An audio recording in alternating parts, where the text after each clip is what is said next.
Alors déjà, ce que ça veut dire, c'est qu'une nouvelle fois, les hackers démontrent que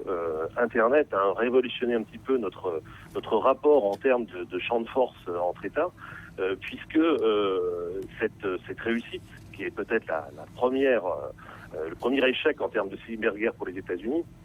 dévoile ce qu'on appelle la guerre asymétrique, c'est-à-dire que c'est une guerre entre le faible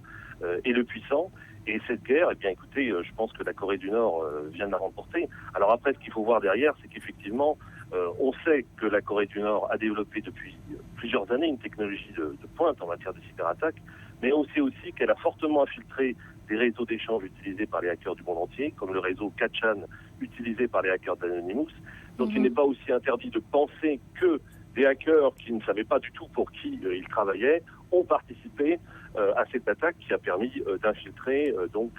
les réseaux et les serveurs de Sony Pictures. Un risque très imprécédent, et ce qui est intéressant dans ces cyberattaques, c'est qu'on a à la fois l'échec qui montre une vulnérabilité de la puissance de Sony Pictures, mais derrière de la puissance d'Hollywood et des États-Unis, et aussi cette capacité aussi ensuite d'utiliser Internet et les réseaux sociaux pour mettre en ligne les nombreux courriels qui ont donc été piratés au sein des serveurs, et donc un pouvoir de nuisance, un deuxième effet de nuisance, en plus de l'attaque en elle-même, qui est effectivement assez intéressant et qui effectivement révèle